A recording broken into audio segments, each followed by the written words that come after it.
After the beard has been taken off, sometimes, wow, that's a good-looking woman, eh? Really, that's a good-looking woman. No, no, it's not a woman, it's a man. Is it happening in the world today?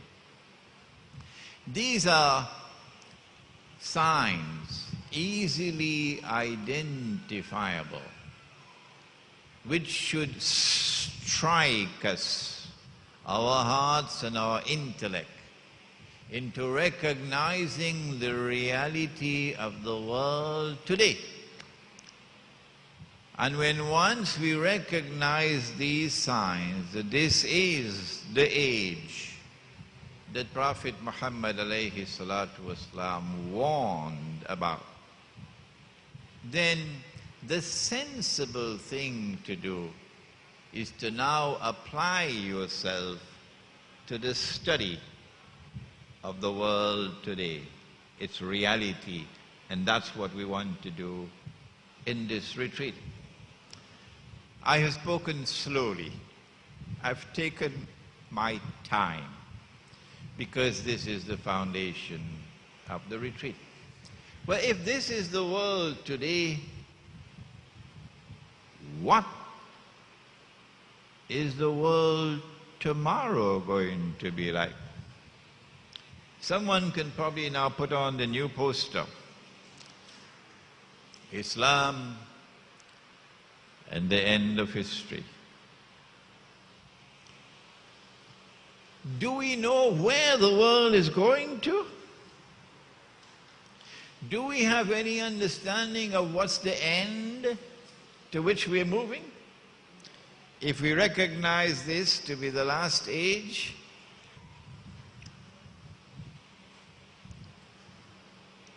it is the function of spirituality to be able to deliver knowledge which otherwise cannot be accessed. A man had to sign a document, but he didn't have any light with which to see.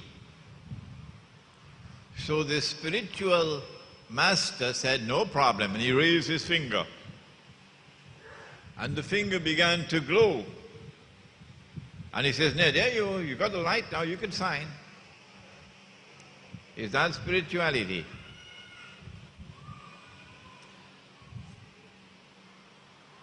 A man was seen in a town in Trinidad at the time of the pilgrimage. And when the people came back from Mecca, they said, "We saw him in Mecca." But how could he be in Mecca when he was here in Trinidad at the time of the pilgrimage? Can you be in two places at the same time? Is that the essence of spirituality? What is spirituality? A man has been blessed with the capacity to heal. And so people come to him knocking at his door day and night. "Can you do something for me? I'm suffering from this illness or that illness." And he prays and he blows and you're healed. Spiritual healing. Is that the essence of spirituality? No. These are the offshoots. What is the essence of spirituality? It is the capacity to see what otherwise cannot be seen. In the Quran there are verses with multiple meanings. The Quran says in Surah An-Nahl, Surah number 16, the B,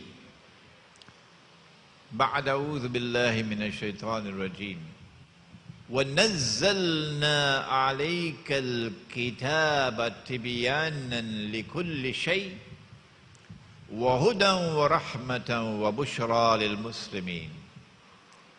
And we sent down the book, the Quran, sent it down on thee, O Muhammad, Allah's blessings be upon him, that this Quran might be tibyanan likulli shay, that this Quran might explain all things. And therefore that this Quran might not only explain yesterday, and not only explain today, but that this Quran might explain tomorrow.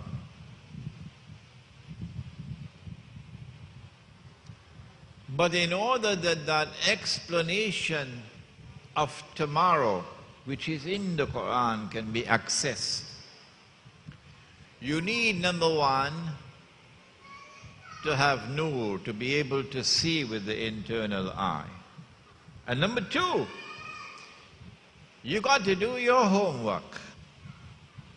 You got to study the subject as a whole, and that subject as a whole is not confined to the Quran. It also includes external world out there.